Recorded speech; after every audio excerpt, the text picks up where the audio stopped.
नमस्ते कॉस्मिक यात्रियों, मैं हूं आपका होस्ट कॉस्मिक कैनवस और आज हम निकल रहे हैं एक एक्स्ट्रॉर्डिनरी सफर पर हमारे सोलर सिस्टम और उसके पार। वेलकम टू हमारे cosmic showdown Rocky planets versus gas giants.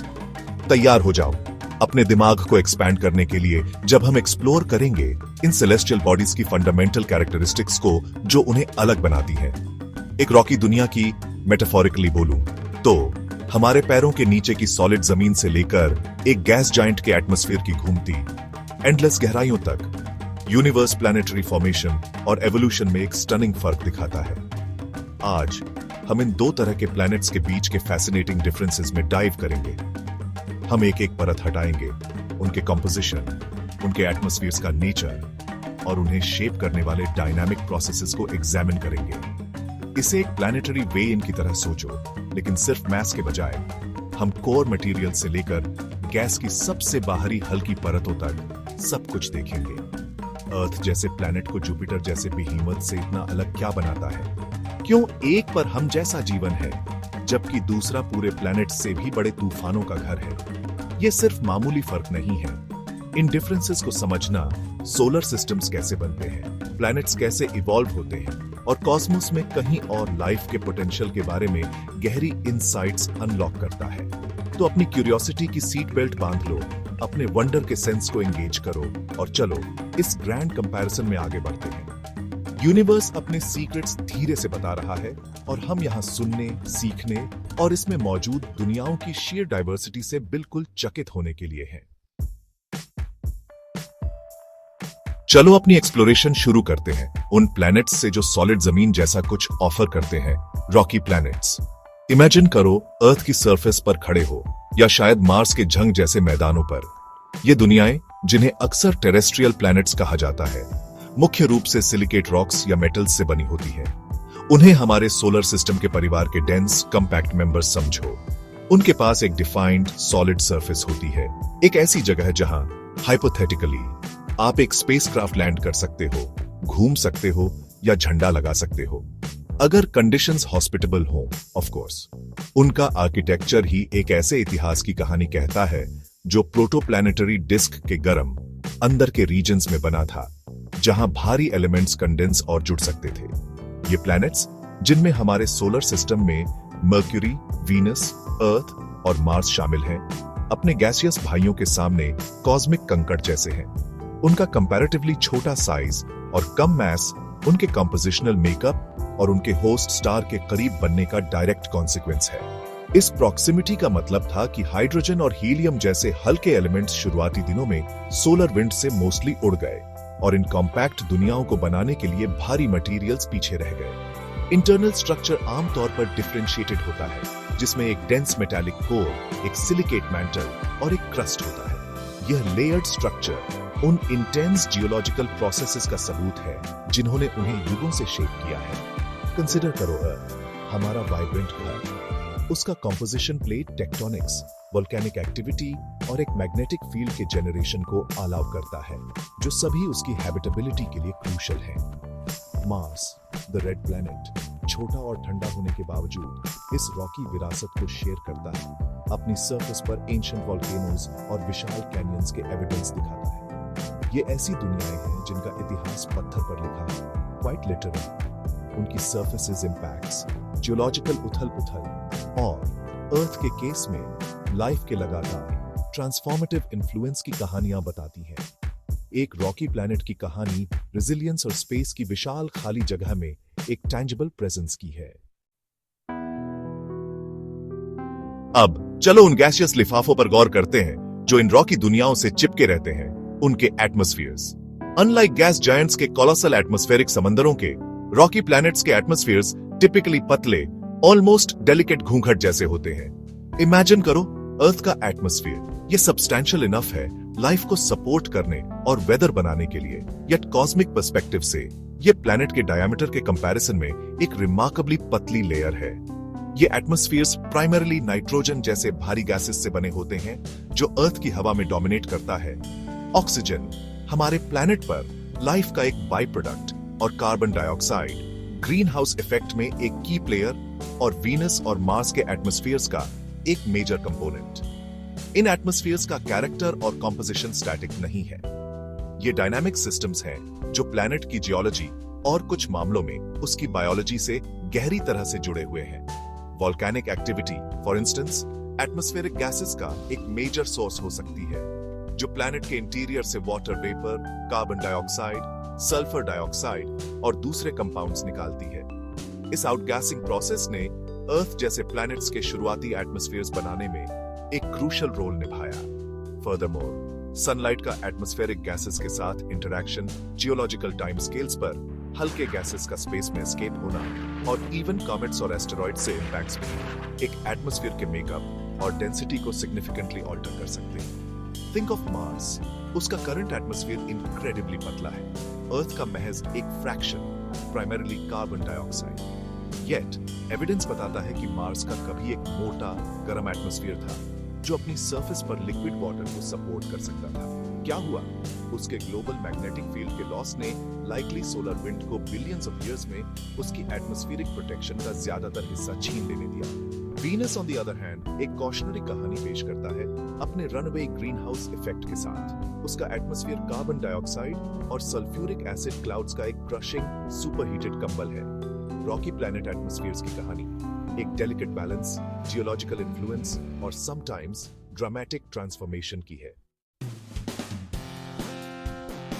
Chapter 3, खाली जगह के बेहीमथ्स जायंट्स का गैसियस नेचर। चलो अब अपनी कॉस्मिक नजर प्लैनेटरी सिस्टम्स के असली टाइटन्स पर डालते हैं, गैस जायंट्स। प्लैनेट्स जैसे जुपिटर और सैटर्न हमारे सोलर सिस्टम में और कई एक्सोप्लैनेट्स जो दूसरे स्टार्स को ऑर्बिट करते हुए डिस्कवर हुए हैं, इस कोलोसल कैटेगरी में आते हैं। The very name gas giant आपको उनकी कहानी का बहुत कुछ बताता है। वे कंपोज्ड हैं मेनली यूनिवर्स के सबसे हल्के एलिमेंट्स, हाइड्रोजन और हीलियम से।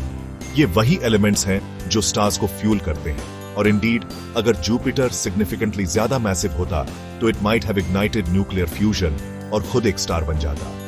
अनलाइक उनके रॉकी कजिन्स, गैस जायंट्स में सॉलिड डिफाइनेबल सरफेस नहीं होती। इमेजिन करो जुपिटर पर लैंड करने की कोशिश कर रहे हो, आपको जमीन नहीं मिलेगी। इंस्टेड आप डिसेंड करोगे गैस की इंक्रीजिंगली डेंस लेयर्स से, transitioning into exotic states of matter under immense pressures और टेम्परेचर्स।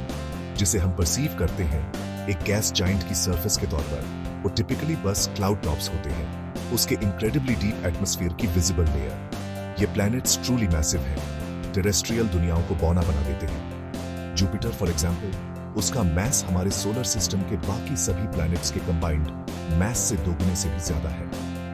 उनकी इमेंस ग्रेविटी ने उन्हें कैप्चर और रिटेन करने दिया वास्ट क्वांटिटीज ऑफ हाइड्रोजन और हीलियम को अर्ली सोलर नेबुला से, स्पेशली सोलर सिस्टम के कोल्डर आउटर रीजन्स में, जहां ये लाइट गैसेस ज्यादा अबंडेंट थी और उड़ जाने की संभावना कम थी। उनका इंटरनल स्ट्रक्चर ऑनगोइंग रिसर्च और फैसिनेशन का सब्जेक्ट है। डीप विद इन, हाइड्रोजन को कंप्रेस करके लिक्विड मेटालिक स्टेट में माना जाता है, एक बिजार सब्सटेंस जो इलेक्ट्रिसिटी कंडक्ट कर सकता है, और माना जाता है कि उनके पावरफुल मैग्नेटिक फील्ड्स का सोर्स है।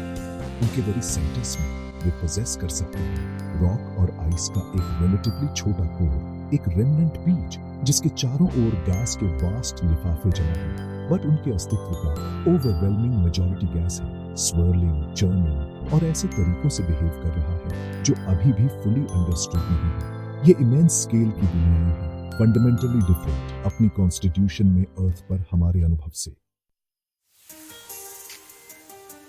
चैप्टर 4, घूमते तूफान, गैस जायंट्स के माइटी एटमॉस्फेयर्स। गैस जायंट्स के एटमॉस्फेयर्स सिर्फ हवा के हल्के झोंके नहीं हैं, वे colossal dynamic oceans of gas हैं जो हजारों इवन दसियों हजारों किलोमीटर्स गहरे फैले हुए हैं। डोमिनेटेड बाय हाइड्रोजन और हीलियम, इन एटमॉस्फेयर्स में ट्रेस अमाउंट्स ऑफ दूसरे कंपाउंड्स जैसे मीथेन, अमोनिया और वाटर वेपर भी होते हैं, जो कंडेंस होकर वाइब्रेंट और कॉम्प्लेक्स क्लाउड लेयर्स बनाते हैं जिन्हें हम ऑब्जर्व करते हैं। ये क्लाउड्स, जो प्लैनेट्स के चारों ओर बैंड्स और जोन्स में अरेंज्ड हैं, गैस जायंट एटमॉस्फेयर्स की पहचान है, ड्रिवन बाय रैपिड रोटेशन और पावरफुल इंटरनल हीट सोर्सेज। जो कलर्स हम देखते हैं, द ऑरेंजेस, ब्राउन्स, येलोज और व्हाइट्स, वे केमिकल रिएक्शंस और इन ट्रेस एलिमेंट्स की डिफरेंट एल्टीट्यूड्स और टेम्परेचर्स पर प्रेजेंस के कारण हैं। ये एटमॉस्फेयर्स कांस्टेंट वायलेंट मोशन में है। Think of Jupiter's great red spot, एक पर्सिस्टेंट एंटीसाइक्लोनिक तूफान जो अर्थ से भी बड़ा है, जो सदियों से चल रहा है। यह कोई आइसोलेटेड फिनोमिनन नहीं है। गैस जायंट्स कैरेक्टराइज्ड हैं इनक्रेडिबली स्ट्रॉन्ग विंड से, समटाइम्स सैकड़ों या इवन हजारों किलोमीटर्स पर आवर की स्पीड्स तक पहुंचते हुए। ये विंड्स प्लैनेट के इंटीरियर से उठती हीट से ड्रिवन कन्वेक्शन करंट्स के साथ कंबाइंड होकर तूफानों, वॉर्टिसेस और जेट स्ट्रीम्स का एक कॉम्प्लेक्स जाल बनाती है जो ग्रैंड स्केल पर एटमॉस्फेरिक फिजिक्स का एक स्पेक्टिकल है। अनलाइक रॉकी प्लैनेट्स, जहां वेदर लार्जली सरफेस की सोलर हीटिंग से ड्रिवन होता है, गैस जायंट्स अक्सर अपने स्टार से रिसीव होने वाली हीट से ज्यादा इंटरनल हीट जनरेट करते हैं, जो उनके एटमॉस्फेरिक डायनामिक्स में एक और लेयर ऑफ कॉम्प्लेक्सिटी जोड़ता है। सैटर्न अपने ज्यादा म्यूटेड कलर्स लेकिन इक्वली फेरोशियस विंड्स के साथ, और आइस जायंट्स यूरानस और नेपट्यून अपने एटमॉस्फेयर्स में मेथेन के कारण अपने डिस्टिंक्ट ब्लूइश ह्यूज के साथ, सभी इस डीप, टर्बुलेंट और केमिकली रिच एटमॉस्फेरिक सिस्टम्स की थीम पर वेरिएशंस दिखाते हैं। इन एटमॉस्फेयर्स को एक्सप्लोर करना इवन रिमोटली गैलीलियो और कैसिनी जैसे प्रोब्स से या हबल और वेब जैसे टेलीस्कोप से वेदर पैटर्न्स का एक यूनिवर्स रिवील करता है जो अर्थ पर किसी भी चीज को बौना बना देता है। वे नेचुरल लैबोरेटरीज हैं फ्लूइड डायनामिक्स और एटमॉस्फेरिक केमिस्ट्री को एक्सट्रीम कंडीशंस में स्टडी करने के लिए क्लूज ऑफर करते हुए न केवल उनके अपने एवोल्यूशन के बारे में बल्कि कॉस्मिक स्केल पर एटमॉस्फेयर्स के बिहेवियर के बारे में भी। चैप्टर 5, एटमॉस्फेरिक अखाड़ा, प्लैनेटरी लिफाफों का टकराव। तो हमने रॉकी प्लैनेट्स और गैस जायंट्स के डिस्टिंक्ट क्षेत्रों का सफर किया है और अब वक्त है उनके एटमॉस्फेरिक कैरेक्टरिस्टिक्स को डायरेक्ट कंपैरिजन में लाने का। कॉन्ट्रास्ट बिल्कुल साफ है, इस बात का सबूत कि प्लैनेट्स कितने डाइवर्स एवोल्यूशनरी पाथवेज ले सकते हैं। एक तरफ हमारे पास हैं रॉकी प्लैनेट्स जैसे हमारी अर्थ या मार्स, उनके एटमॉस्फेयर्स जैसा कि हमने डिस्कस किया रिलेटिवली पतले हैं, अक्सर प्लैनेट के टोटल मास का सिर्फ एक छोटा फ्रैक्शन रिप्रेजेंट करते हैं। ये गैसियस लिफाफे नीचे के सॉलिड बॉडी से इंटिमेटली लिंक्ड हैं, जिसमें वॉल्केनिज्म जैसी geological activity geological time scales पर उनके कंपोजिशन को रिप्लेनिश करने या ऑल्टर करने में सिग्निफिकेंट रोल निभाती है। सोलर रेडिएशन और प्लैनेटरी मैग्नेटिक फील्ड्स भी क्रिटिकली उनकी डेस्टिनी को शेप करते हैं। देन हम अपनी नजर गैस जायंट्स, जुपिटर, सैटर्न और उनके जैसों पर डालते हैं। यहाँ एटमॉस्फेयर सिर्फ एक पतली परत नहीं है, ये प्लैनेट है फॉर ऑल प्रैक्टिकल पर्पसेस। ये थिक, डीप और इनक्रेडिबली मैसिव एटमॉस्फेरिक सिस्टम्स हैं, प्रिडोमिनेंटली कंपोज्ड ऑफ यूनिवर्स के सबसे हल्के एलिमेंट्स हाइड्रोजन और हीलियम से। उनके डायनामिक्स गवर्न होते हैं न कि सॉलिड सरफेस के सनलाइट के साथ इंटरैक्ट करने से, बल्कि immense internal heat, rapid rotation और इन्वॉल्व्ड फ्लूइड मोशंस के sheer स्केल से। स्ट्रॉन्ग विंड्स इन प्लैनेट्स के चारों ओर चलती हैं, इंड्यूरिंग तूफान और बैंडेड क्लाउड स्ट्रक्चर्स बनाती है, जो हमारे सोलर सिस्टम के आउटर रीजन्स की आइकॉनिक फीचर्स हैं। सरफेस का वेरी कॉन्सेप्ट गैस से denser, exotic states of matter में deep within gradual transition में लॉस्ट हो जाता है। यह फंडामेंटल डिफरेंस जियोलॉजी से इन्फ्लुएंस्ड पतले atmospheres versus thick, dynamic atmospheres जो प्लैनेट का बल्क कॉन्स्टिट्यूट करते हैं, प्लैनेटरी एनवायरनमेंट्स की इनक्रेडिबल डाइवर्सिटी को हाईलाइट करता है जो कॉस्मोस प्रोड्यूस कर सकता है। यह फॉर्मेशन, लोकेशन, इनिशियल मास और सब्सिक्वेंट एवोल्यूशनरी प्रोसेसेस की कहानी है। एक टाइप का एटमॉस्फेयर हमारे जाने पहचाने जीवन के लिए पालना हो सकता है, जबकि दूसरा रॉ एलिमेंटल पावर का एक हैरतअंगेज स्पेक्टिकल पेश करता है। इस कॉन्ट्रास्ट को समझना की है दुनियाओं के वास्ट स्पेक्ट्रम को अप्रिशिएट करने के लिए जो एग्जिस्ट करते हैं, न सिर्फ हमारे सोलर सिस्टम में बल्कि लाइकली यूनिवर्स को पॉपुलेट करने वाली बिलियंस ऑफ गैलेक्सीज में। आउटरो, कॉस्मिक चिंतन हमारे अगले सफर तक। और इस तरह रॉकी प्लैनेट्स और गैस जायंट्स के बीच एटमॉस्फेरिक बैटल की हमारी एक्सप्लोरेशन खत्म होती है। हमने देखा है कि कैसे इन दुनियाओं की वेरी फैब्रिक उनके ऊपर के आसमान का नेचर डिक्टेट करती है। अर्थ की टेन्युअस लाइफ सस्टेनिंग सांस से लेकर जुपिटर के कोलोसल स्वर्लिंग भंवरों तक। यह एक रिमाइंडर है कि यूनिवर्स मोनोटनी नहीं करता। दुनियाएं बनाने में उसकी क्रिएटिविटी बाउंडलेस है। हर एक की अपनी कहानी, अपना कैरेक्टर, अपने फिजिकल लॉज का सेट जो एक ग्रैंड स्टेज पर प्ले आउट हो रहा है। थैंक्स फॉर जॉइनिंग अस इस जर्नी पर कॉस्मोस के जरिए। हमने तो बस ऊपर ऊपर से देखा है of course, her planet, her atmosphere, ऐसे मिस्ट्रीज रखता है जो अभी तक अनसुलझे हैं, जो फर्दर एक्सप्लोरेशन और डीपर अंडरस्टैंडिंग के लिए इनवाइट करते हैं। इन डिस्टेंट वर्ल्ड्स को कॉम्प्रिहेंड करने की क्वेस्ट कई मायनों में यूनिवर्स में हमारी अपनी जगह को समझने की क्वेस्ट है। ये देखने की कि हमारी अर्थ, रॉक, गैस, आइस और बीच की हर चीज के इस ग्रैंड कॉस्मिक ताने बाने में कैसे फिट होती है। ऊपर देखते रहो, क्वेश्चनिंग करते रहो और उस कॉस्मिक क्यूरियोसिटी को जिंदा रखो। Don't forget to like, subscribe और बेल आइकॉन दबाना for more fascinating space content मुझसे, AE boy, as we continue to venture into the known and unknown.